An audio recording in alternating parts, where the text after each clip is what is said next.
Podcasting is all about humans talking to humans. We do forget that. Courtney, how do you do it? How do you rank so often, so high? Let me caveat this and say the charts are not the ultimate end-all be-all measure of success for your podcast. When we launched them and we ranked, what can they hope for after? The name of the game is attract and retain. That's how we grow a listener base. If you're really good at attracting, but you're not good at retaining, you have no way to grow. If you're really good at retaining, but you're not good at attracting, you have no way to grow. If I don't enjoy the process of creation, then nothing comes out and then I don't help anybody. How many businesses are created because it solved a problem that you had? How do you get people to actually move from the platform to take action? Look, this is going to sound so generic because a lot of people talk about this, but a lot of people are not doing this. Hi everybody, and welcome back to Content is Profit. Today we have a special guest. This person we met in one of our masterminds, and we've hopped on a couple of calls to help each other out. And she's so good at growing, promoting, and ranking podcasts. And to be completely honest, her frameworks and strategies and tactics work for any kind of content. This person has been working more than 7 years in marketing and business psychology. This is so awesome. That's her unique superpower. Through her company, PodLaunch, she has helped more than 60 business owners and experts learn how to rank their podcasts in top 100. In fact, 95% of her clients break the Apple top 100 and scale 5 times faster. By the way, like I said before, these principles work in any type of content. So I'm so ready for this conversation, and I'm sure you will enjoy it too. Courtney, welcome to the show. I'm so stoked. Whoop, whoop, whoop. I am so excited to be here, you guys. Yes. By the way, for those listening, if you for some reason hear like a little, crazy hold and we kind of, lose track of things, it's because Courtney right now is going through a hurricane, and she's here committed to Content's Profit to provide you with wins. So don't worry. We'll let you know at the end of the episode if something crazy happens. Commitment. Talking about commitment. Tell me. I just got married. Hey!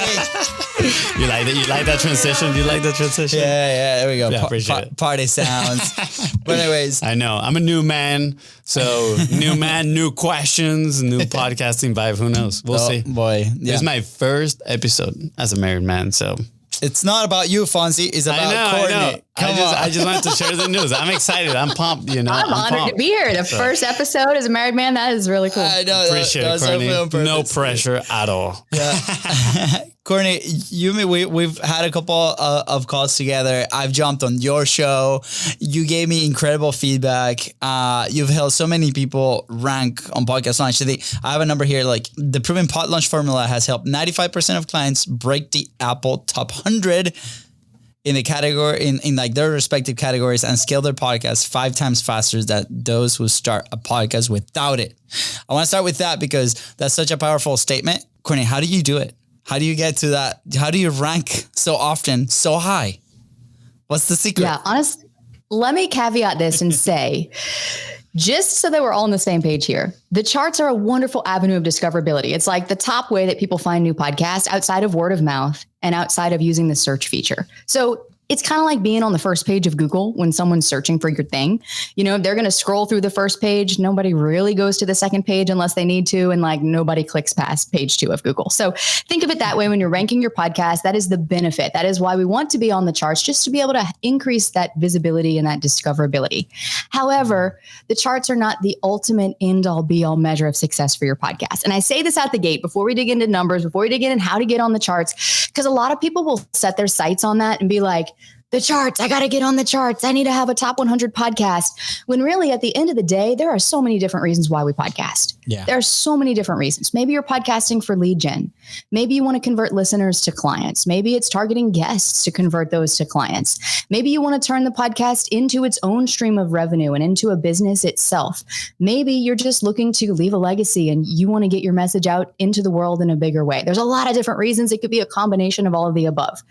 The charts are one way that we can look at getting discovered. It's a tool for that, but it's also not like the end all be all metric. So if you're listening right now and you have a podcast and you're like, oh, I've never been on the charts, or like I've gotten there once or twice, or that's not possible for me. I have a small audience. It feels totally out of reach. The beautiful thing about the charts is anybody can get there. And with our clients, one of the things that we dig into first, and look, this is going to sound so generic because a lot of people talk about this, but a lot of people are not doing this, is who is your podcast for? Because if you can't tell me, and not just demographically, because a lot of times I'll ask that question and people will be like, oh, well, they're, a 32-year-old guy who lives this, who does this, and, they have this career and that thing. But if you can't tell me the exact problems that your podcast is here to solve in detail with specificity, we have a problem right there. Because if you're not clear on it, your listeners won't be either. And so the very first step before we can even talk strategy and like, what do you do? How do you get on the charts and all that stuff? We got to make sure your podcast messaging is dialed in, because otherwise we can throw all the strategies at the wall that we want. Yeah. But they're only going to work to some degree because you'll have a leaky bucket. You'll be sending all this traffic to your show, but people won't be sticking. Yeah. So that's thing number one. From there, though, once you get that messaging dialed in, well, then it's simply a matter of knowing what triggers the algorithms on Apple and Spotify. And then how can you leverage that with the network and the community that you have, whether it's 100 people on your email list or 10,000 people on your email list or 100,000 people in your community, doesn't matter the size. How can we leverage what you have in order to trigger those algorithms and show, the Apple podcast gods that your podcast has high listener engagement and therefore is worth sharing. It's worth showing to more people. It's worth getting in the feeds of more listeners. Yeah. Courtney, I love that. And, as you were saying that, and, the word algorithm comes out often, right? And especially with content, people want to go to YouTube and whatever.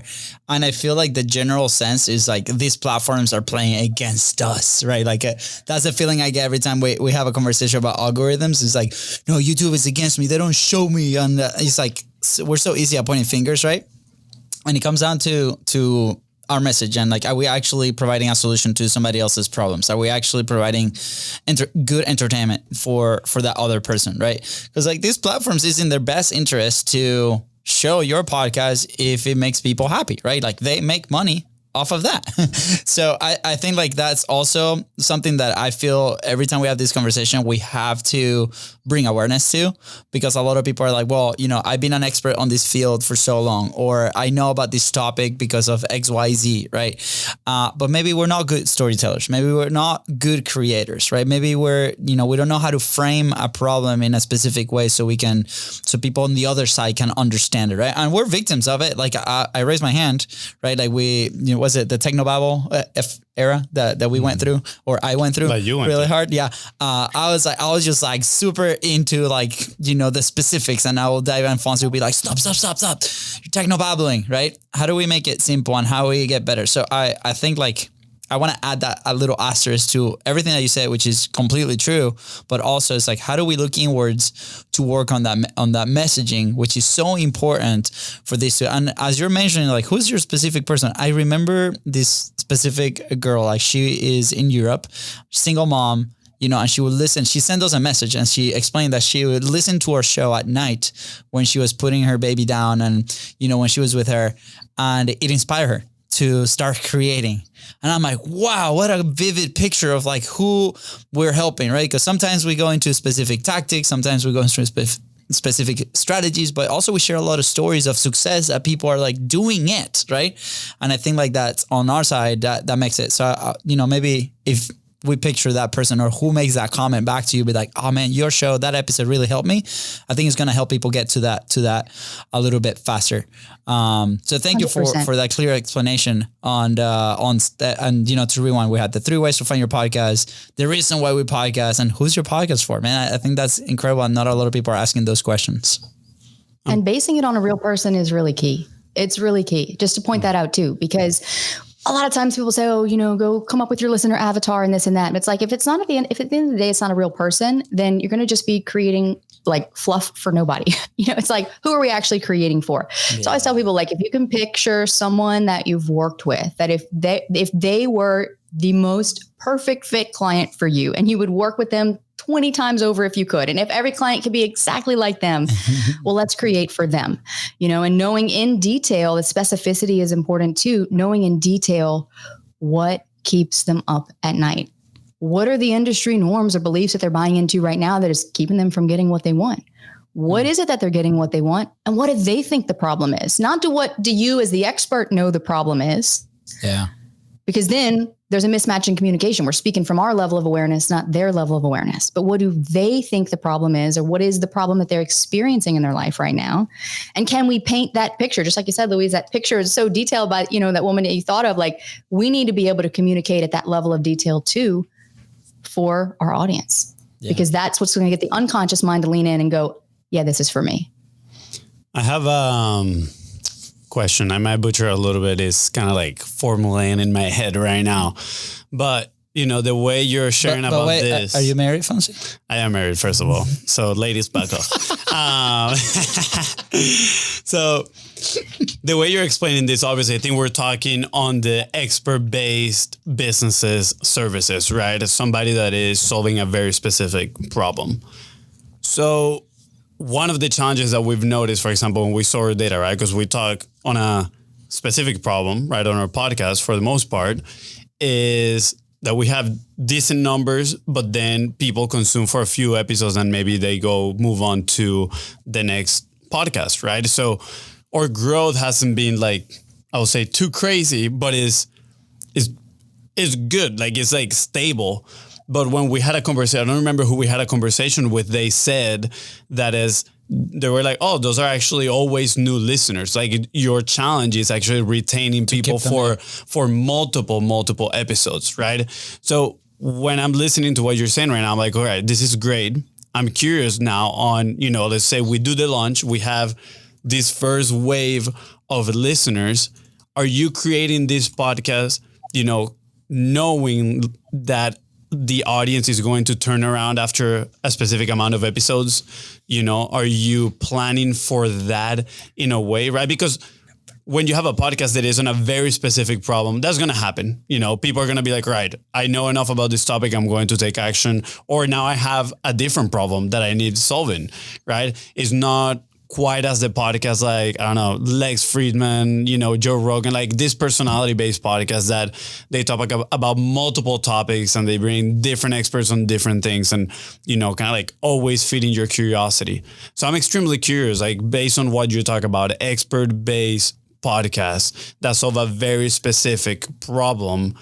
When we launched them, and we ranked, what is the, not expectation, right? But what can they hope for after, right? Like, what do they need to learn? Are they going to retain that audience and grow it like sporadically? Or, is there going to be some turnaround and they can expect those same numbers as they go? Courtney, have you seen Avengers? The movie a long time ago. Yeah. A really long time ago. So yeah. I just, it reminded me of like Thanos, right? Saying churn is inevitable. What is it? Inevitable. Is that the right word? I don't know. Like, it always happens. It's like, am I wrong? It always happens. How can we keep them all? Yeah. Well, and that's what you have to solve for. It's exactly that. And one of the things too, and I'll also say this, a lot of people think, well, my podcast doesn't solve a problem because it's entertainment focused or it's community focused, or, hey, we have a nonprofit podcast, it's really, we're trying to do good in the world, And at the end of the day, I believe every podcast solves a problem, because why do people listen to Joe Rogan? Yeah. To be entertained, maybe to be distracted. Maybe they're bored. Maybe they need to take their mind off of something else that's going on in their lives that they need to refocus on, and that outlet to be able to say, okay, this is the highlight of my day right now. So dig deep and figure out, like, even if you're not an expert podcast, what problem do you solve for people? Why do you exist? Why do they listen? From there, though, yeah, we absolutely want to solve for attrition, because it's going to happen. The podcasting growth game, it's just the name of the game is attract and retain. Attract and retain. That's how we grow a listener base. If you're really good at attracting, but you're not good at retaining, you have no way to grow. If you're really good at retaining, but you're not good at attracting, you have no way to grow. So the launch is definitely designed to help you get visible for the first time. And it's also to signal over those first 8 weeks to the algorithms, like, hey, people are liking the show. It's getting traction. It's getting some engagement, all that good stuff. But to your point, Fonzie, like, what happens after that? And so this is where we go back to the messaging piece, where with how aligned is your content to the listener that you're looking to attract? Yeah. And then how aligned is the positioning of your show to attract that specific listener, because we want to make sure that when they're searching, let's say for a keyword, that your podcast is one of the top 5 that pops up before they have to scroll their phone. And there's little things that we can do, not just from a content perspective, but also from the messaging that people see, which messaging is just visual, written, and spoken. So it's what they read, it's what they see when they're encountering your podcast, and then eventually it's what they hear after you convince them to click play. So the messaging is what attracts them. The content is what keeps them listening and keeps them coming back. So it's a 1-2 part of the equation. And if you have one without the other, it's going to be difficult to grow, because then we could go out and put any strategy in place, but we're only going to see some success with that strategy. Yeah. Can you give us like some specific examples of like how somebody can rework a little bit of that message, right? To, let's say the show is already running, right? And I'm assuming it's similar if it's like a new show or somebody, because a lot of people are like, oh, I have to like redo a whole show. I think that's a myth. It's like you can relaunch the same show, right? And I remember we experienced something similar when we announced Hotspot. We did somewhat of a strategy to like relaunch the show to the world. And we brought a bunch of people that have been on the show. We did like a 5-hour like live stream and thing. And it shot us in the ranks and I think it was like attention went back to that, right? So we attached it to that event. So what's something specifically that, people might be able to do this afternoon even? Like how can they rework their messaging? How can we rework the structure that maybe we have the podcast on and provide a win? Or is it a matter of driving a lot of traffic at the same time? Yeah. Like I'm curious too. It's all of the above. Okay, so let's break down the messaging piece, and then we'll break down the launch piece, because these are really 2 pillars of a 3-part formula here. So the first pillar with the messaging, like I said, it starts with getting clear on who you are here to serve. And when I say in detail, there's a difference between saying, all right, I have a podcast for overwhelmed parents of toddlers, versus saying, if you're an overwhelmed parent of a toddler, like the word overwhelm is so subjective, it's only going to capture some people's attention. And the problem with it is other people are using the same terms. So it's not going to make you stand out from the competition because, well, they're also targeting overwhelmed parents of toddlers. Yeah. But if you can say, I am a nutrition coach for parents of 2-year-olds. And if you are a parent of a 2-year-old and you are sick and tired of your kid flinging their plate off the dinner table every night after they told you that was exactly what they wanted to eat, I can help you. Right? There's just a difference there where we can paint that visual picture for someone. And it's like, that show? Okay, I need it. What, is that a real show? It's like, okay, well, that's where the overwhelm comes from. This is one simple thing that you can do. Look through all your podcast messaging, your podcast title, your episode titles, your episode descriptions. Notice anywhere, I call them feeling words. Notice anywhere that you use feeling words: stressed, frustrated, anxious, overwhelmed. And ask yourself, well, what's causing them to feel that way? What's actually happening in their life that's causing them to have that feeling? And that's going to automatically right there take you one level deeper. There's a lot of ways that we can make something really specific, and that with things that we can add into the language to make something specific. But that question right there will take you a level deeper than most people are doing. And it's going to help you stand out more because most people are not communicating in that way. Yeah. So that's one example there. But then from there, yes, we want to drive traffic to the show. And that's part of what's built into the launch strategy that we teach, which is, like I said, I caveated this at the beginning, the charts are not the end all be all. And here's why. Because the charts fluctuate every week. Yeah. There are natural fluctuations that happen in the charts every week. So yes, you might launch, and because you're intentionally driving that traffic over a 24-hour window, the goal is to rank. Why? Because we want to know how many downloads, how much traffic it's going to take to keep you ranking. Then we can begin to build a growth strategy around that to help consistently drive that traffic over time. And we've had clients who've done this, and there are many of them. I could tell you so many stories, but one of them in particular, she launched her podcast about 4 years ago. She ranked when she launched it, got a lot of traction out the gate. She's consistently released an episode every week since then. She's now in the top, I think 1.5% on listen notes, which we know that takes into account all total podcasts, even those that aren't active. Yeah. But most people who have podcasts aren't even showing up in listen notes, right? Like with their ranking. So like, it just goes to show like she's been doing the right activity over this span of time. Yeah. That momentum and that traction has continued to build. And her podcast is her number one source of clients for her business. Yeah. So yeah, it takes time, but also we got to make sure that we know what levers to pull in order to bring about the results that you want. I love it. As you were sharing the example about the feeling words and all this, I remember, I think people start podcasts for the wrong reasons. Right. I think people start podcasts because they want to get famous, because they want to, have this like crazy attraction, come listen to me. And, I'm the expert, right? What laughing? But I had this epiphany as you were explaining this, right? In the mornings, we have a new school for Luca, right? And I'm like, okay, I have these problems. I have the problem that it's a 30-minute drive to get to that point. And I've been having a blast, but sometimes, they don't want to listen to Papa talk, right? All the time. Or when I pick him up, right? I also have the problem that I want to teach Luca Spanish, right? In a fun way, and kind of review the lessons that they're reviewing in school. So I'm like, okay, well, I have these problems that make me feel sometimes overwhelmed, right? Because maybe I'm not dedicating the time, or, for whatever reasons, we always feel a little guilty, be like, all these things, right? It's like, what can we create that for 25 minutes, because I see all the parents in drop-off lines, to make life a little bit easier for these parents. So it's like the drop-off stories, right? So it's like, it could be a podcast for kids that parents and kids can enjoy together during drop-off times or pick-up times that are normally 15 to 20 minutes, right?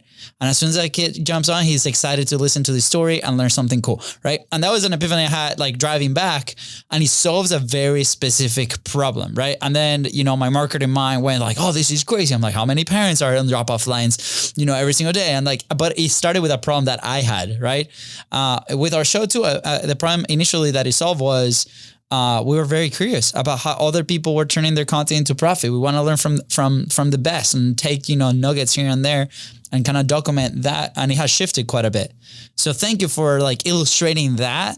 And it's more as in, how can we add value to that person that experiencing that same problem, that we might be having, or like the same problems that we had maybe five years ago, right? So I think it's like, instead of looking at us, I'm like, this podcast is going to do so much for us. It's like, how can this podcast do so much for them? Am I right? Am I just spot on? And also to point out too, with that example, what you're describing is not an expert focused podcast. Nope. It's not like, oh, I'm going to sit here and teach you, how to grow your business to 8 figures. Like, no, it's an entertainment podcast, but yet it still solves a problem. And you said something there that is so good. And I want to call this out, because this is the shift that needs to happen mentally for us to be able to fully take ownership of our podcast, to really show up in that way that everybody says, like, we need to serve, we need to add value. But how do you actually do that? So what you said was, it solved a problem that I had. And I feel like for at least those of us that are entrepreneurs and business owners, how many businesses are created because it solved a problem that you had? Yeah. And for the same reasons, that's why a lot of podcasts exist too, because it solves a problem that you had. So if you can just like go back in time and think about, where were you at that point in your life, not from this expert level of awareness that you might have now, but then what were the problems that you were experiencing that maybe you started your business to solve in the first place? And then, yes, flipping the script on making your podcast, I call it egocentric versus listener-centric. If you have an egocentric podcast, which, look, I'm guilty. The first several years of my podcast, I was in it for me. I wasn't in it for my listeners. Yeah. I thought my listeners wouldn't know that, because I'm like, oh, I want to be this expert and this top thought leader and blah, blah, blah. No, it was the worst mentality that I could have approached it with, because it prevented me from being able to show up and serve my listeners. It was the thing getting in the way. And we're humans. At the end of the day, look, if 93% of communication is nonverbal, do you think listeners are picking up on that? Yes, they're not picking up on what you're saying, the 7% that is words. They're picking up on the 93%. And if your energy is that, I'm the expert, not, you should listen to me because I'm great, like, listeners are going to feel that way. And I know this is not often a conscious thing. There are people listening right now that are like, I don't do that. But yet maybe you're doing it, you're not fully aware of it, but that is the mental shift that needs to happen. Yeah. Yeah. You talked about attract and retain.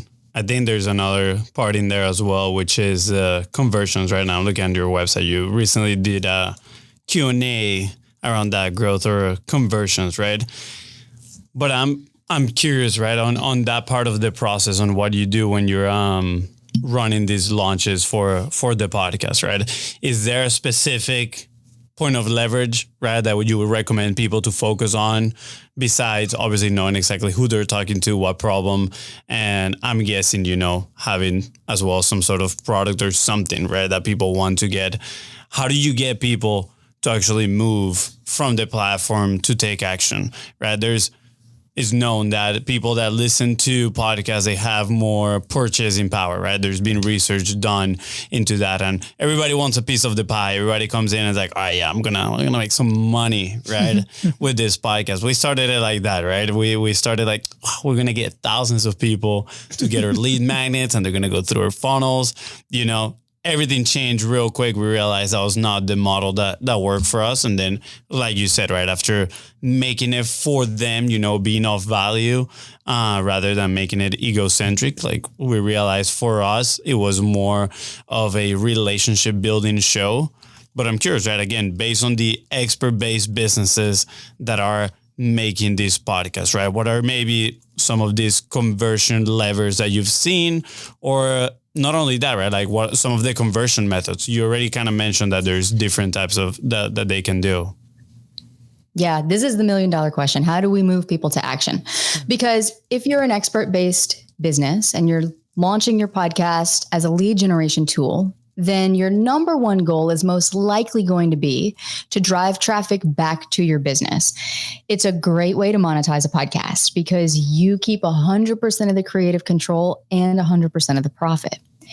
But some people also want to turn the podcast itself into a revenue stream. And we work with people who are like, I don't have a business behind the podcast and I don't want a business, yet they still are an expert in their own right with sharing their message. Maybe they're a public speaker and author, this sort of thing. Yeah.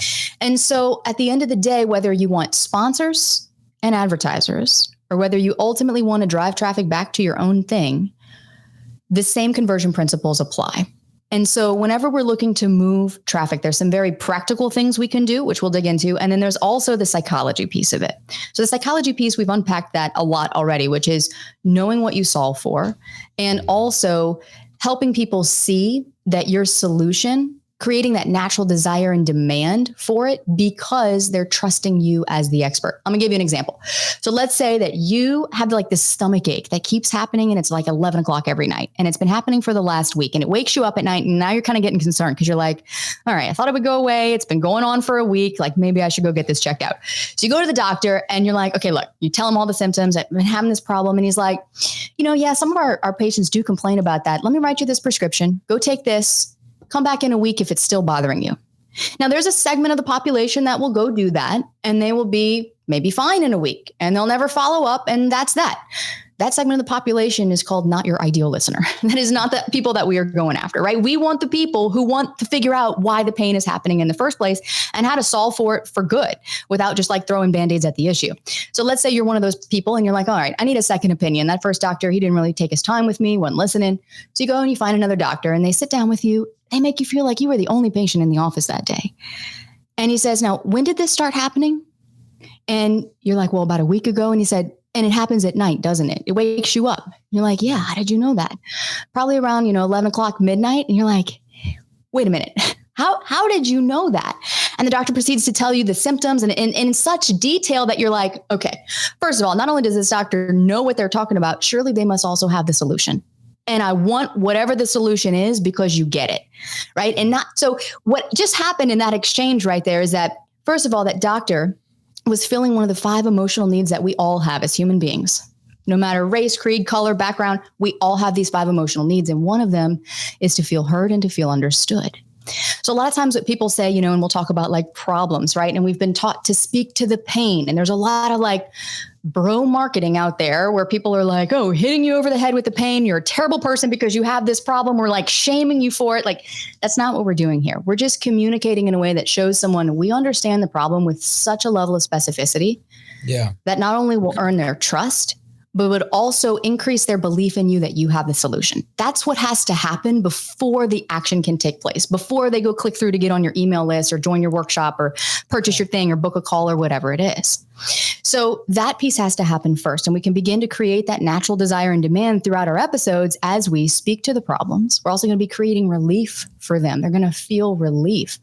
And then to the point about how podcasting just comes with so much purchasing power, there was a study that was done, I think Vox Media did it recently, where podcast hosts, people trust them 5 times more than like, remember those TV celebrities that would come on? I mean, look at like Air Jordans, right? They'd come and they endorse a product. It might be a TV media person or like a celebrity. And you'd be like, oh, I got to have that, right? And 7 times they trust people, podcast hosts, 7 times more than they trust internet influencers, right? And there was like the internet influence era where people were like, oh, the influencer, the almighty influencer, you know, and now we're kind of behind that, right? Like podcast hosts have the most authority and trust building abilities than pretty much any other type of quote unquote influencer out there. Yeah. And so when you think about that, it's really just the purchasing power is there. Your audience wants to take action. We have to figure out what's preventing them from taking action right now. So a lot of times it comes back to the messaging. It comes back to how you're positioning what you do. If you're always just like pushing your offer as the solution, they're not going to trust you because they're going to see through that and be like, oh, you're just trying to make a sale. We need to actually push like, what is the solution that your offer can help them achieve? Well, now we're talking. So then it comes down to the strategy of this. Okay, so let's say, and this was something that we did not realize was a problem with our podcast for a very long time until I dug into the data and was like, oh, no wonder people aren't converting from the show because they're not even hearing the call to action. At the time, we had like 32 minutes was like our average episode length. Yeah. And my calls to actions were always at the end of the episode. And I'm like, okay, this is weird. We're not getting any leads from the podcast right now. Like, what is happening? This is strange. Like, why are people not converting? And then of course, this is where a lot of people experience this problem and they're like, okay, I'm going to go change up the lead magnet, or I'm going to change the call to action, or I'm going to, try to change like whatever it is that they're saying to try to get people to action. And when I looked at our listener consumption, people were consuming like 60% of the episode. That's like around 18 minutes. Yeah. And I'm like, oh, that's why it's happening, because they're not even hearing the freaking call to action at the end of the episode. Yeah. So we shortened the length of our episodes. And look, I'm giving this not as blanket advice. You're going to have to do these numbers for yourself to see where your listener consumption is, right? But for us, it meant shortening the episode. Now our episodes are around 18 to 20 minutes. And the calls to actions are embedded a little bit before the end of the episode. And now you can go look in our sales leads list and you can see where people are saying like, where did you hear about us? Where did you hear about it? Podcast, longtime listener, podcast, longtime listener. And it's like, okay, that's cool. Working. Right? Yeah. Yeah. Now it's working. So cool. And as we hit the 29th minute on an episode, you can go to now. Kidding.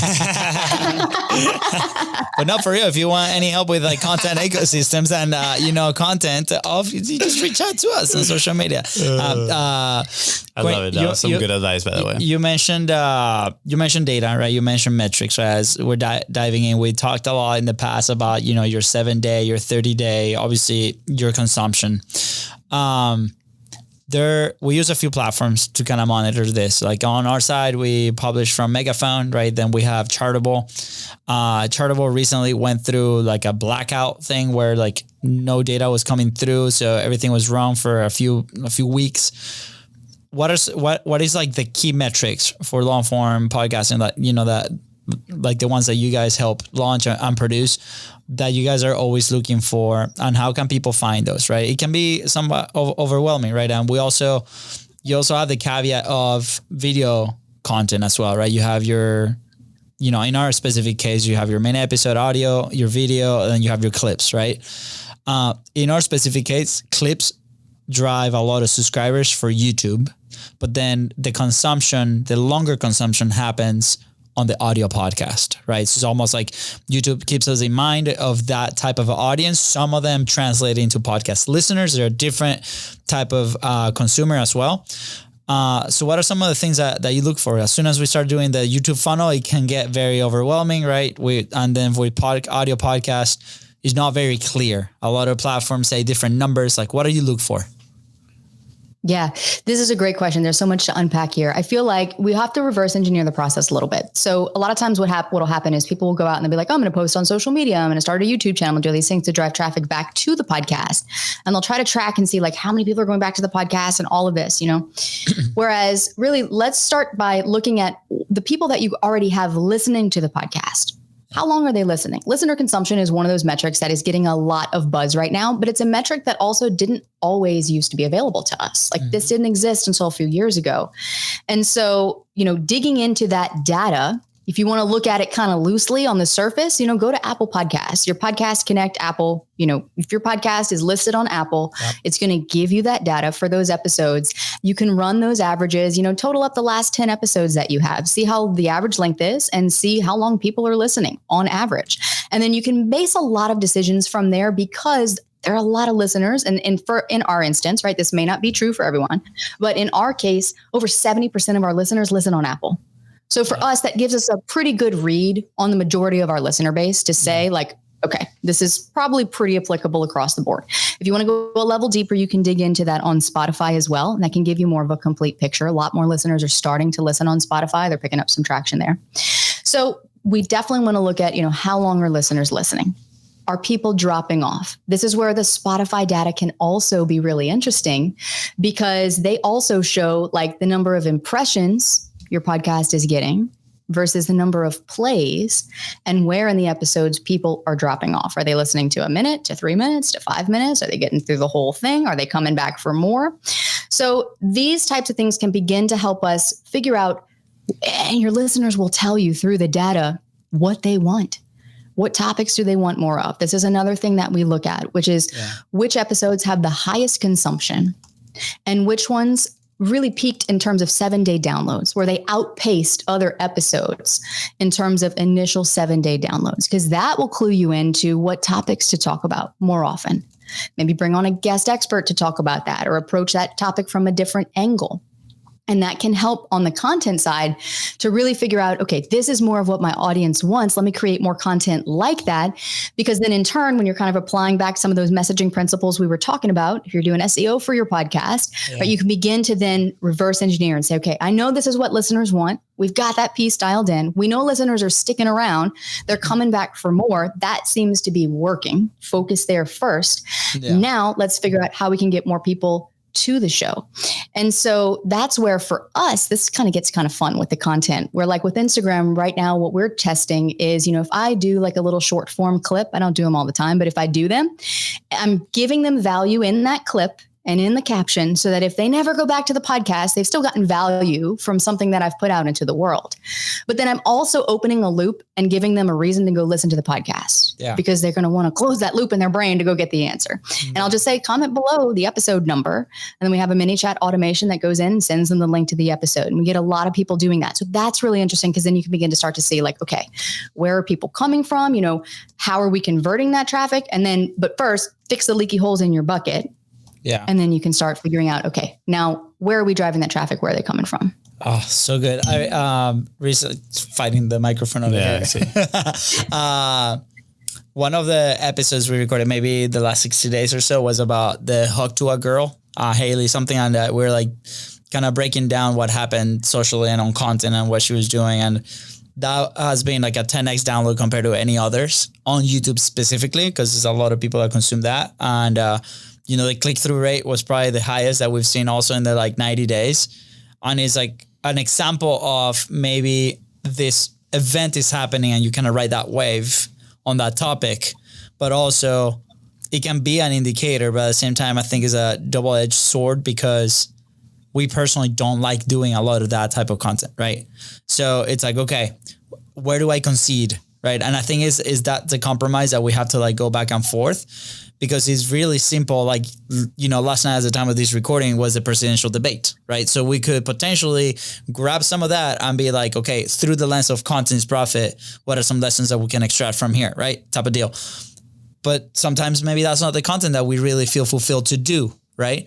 So I think it's to me, and maybe I'm wrong, I don't know, but that's how I feel today with so much stuff. It's how much do we cater for what people are actually looking for, but does that actually help the people that really want to help? And also ultimately it helped me, because if I don't enjoy the process of creation, then nothing comes out and then I don't help anybody, right? So I think it's important 100%. to understand at least that and be okay with that, right? Because Fonzie likes certain type of topics. I like certain type of topics. We can experiment and we can, once we create it, we're hey, is this something that we really enjoy doing?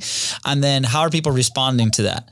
And then if you really enjoy doing it, but there's no response from people, then we don't have to blame others. It's okay, it's our decision to continue this path, but the consequence is that maybe we have less consumption on the other side, right? So it's almost like a give and take, and it's this constant, battle. And I feel like if we go too far on both ends, then we don't end up fulfilled in any, like we don't help anybody or we don't help ourselves in the sense of creation.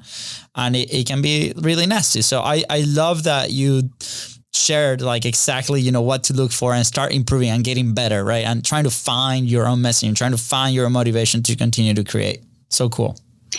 Yeah. Well, and also exactly what you just said there, which is if you're not excited to create it, that energy is going to come through and ultimately that's going to work against you. The other thing to look at when you are digging into the data, and let's say you do have an episode like that one is a great example where it's like, oh my gosh, it's doing 10x better than any of our other episodes. But was it a fluke? What else could have contributed to the fact that that episode did really well? And like you said, with the debate, that could be that there was a point in time where that topic was trending. Yeah. And so you did kind of capitalize on that a little bit.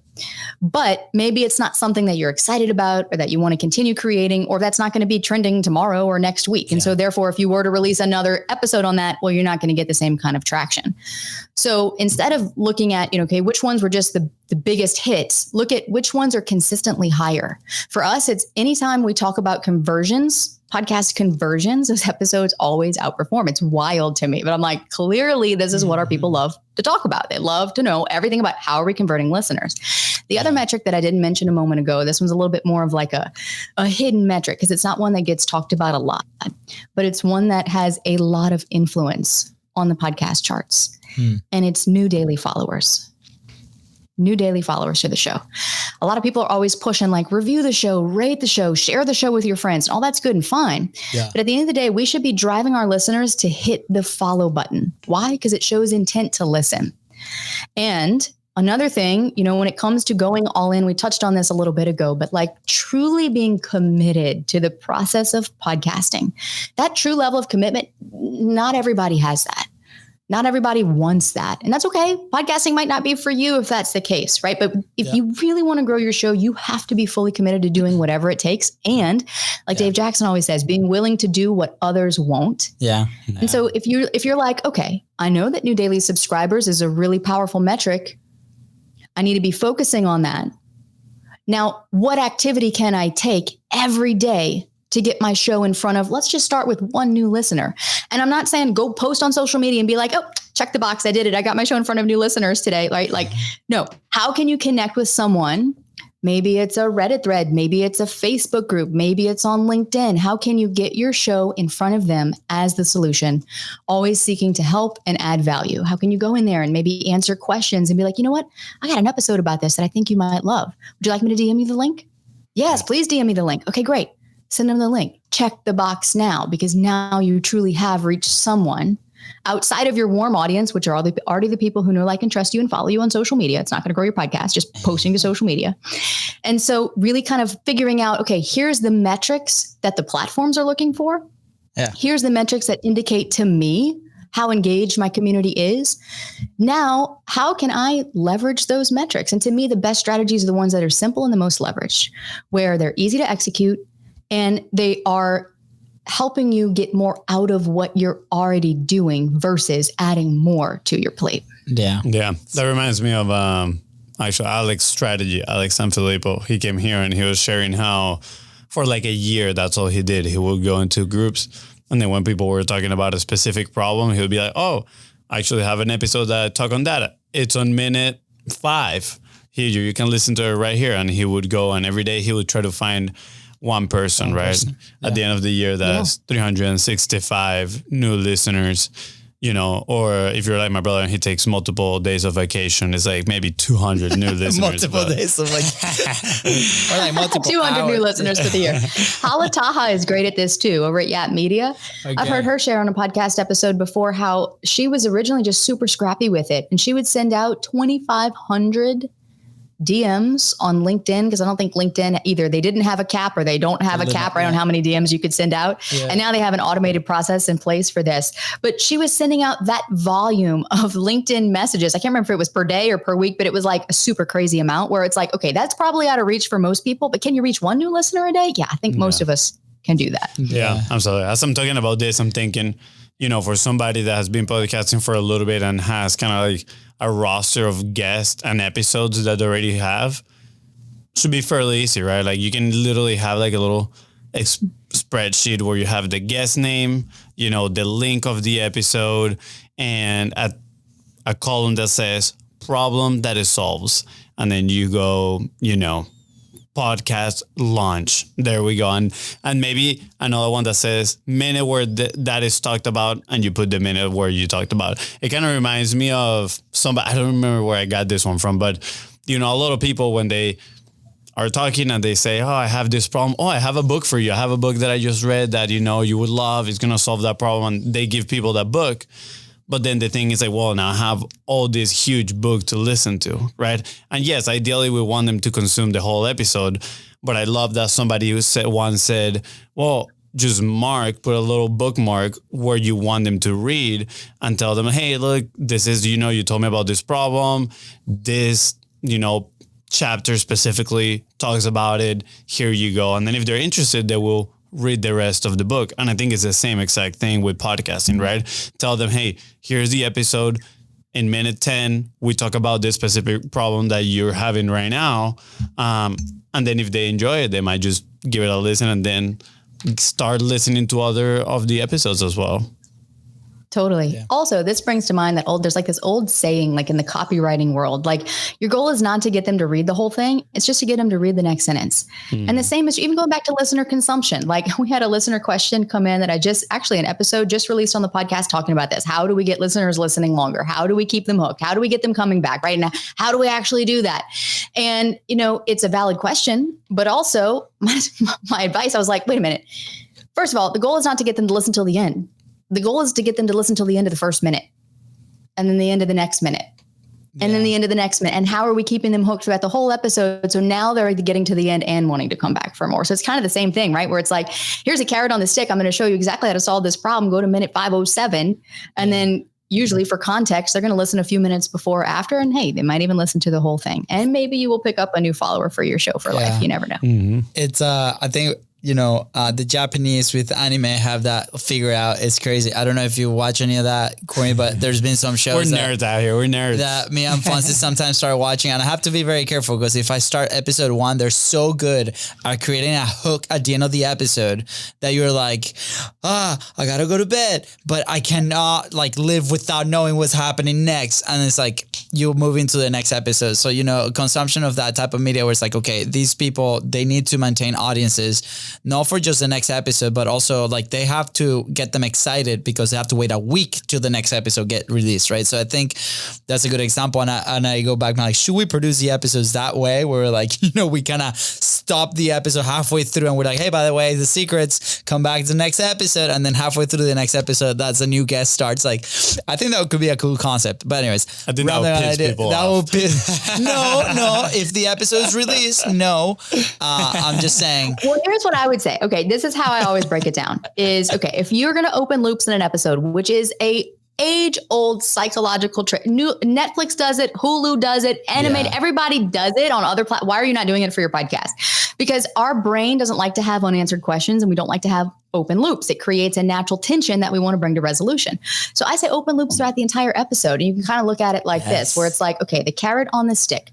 Let's say, okay, I'm going to break down the 3 things to help you do X, Y, Z. And you're really going to love number 3 because it's going to help you solve this problem and achieve this benefit.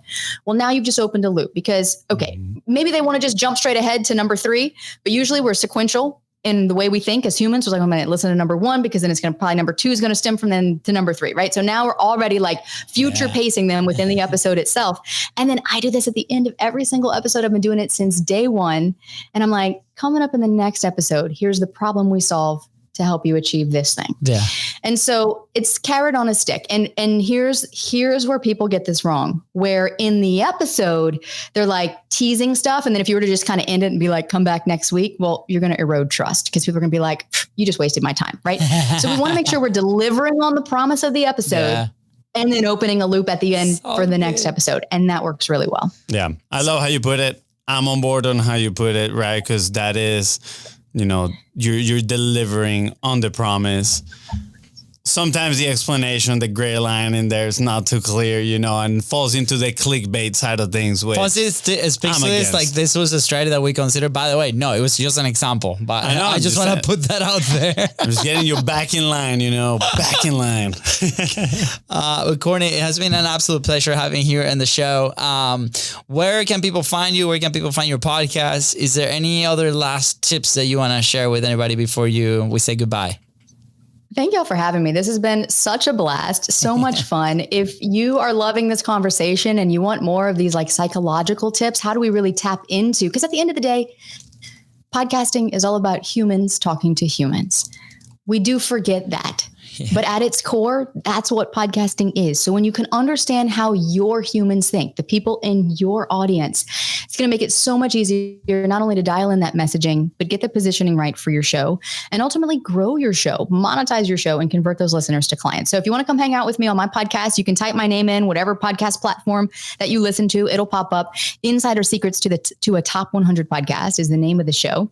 And you can also check us out, podlaunchhq.com, if you want to come hang out with me on one of our live workshops or book a call and talk about next steps as far as getting your podcast launched and ranked. Yeah. By the way, guys, we jumped on a call with her and it blew our mind. It was so good. I was like, Courtney, we need to be in our lives, together forever and ever. And we share a mastermind. It's so cool. And we're just very blessed to have her in our life. And with all the insights that she shares in the industry. So go connect with her. All the links are going to be right here below. Fonzie, anything else that you want to share before we head out? Just grateful. Thank you.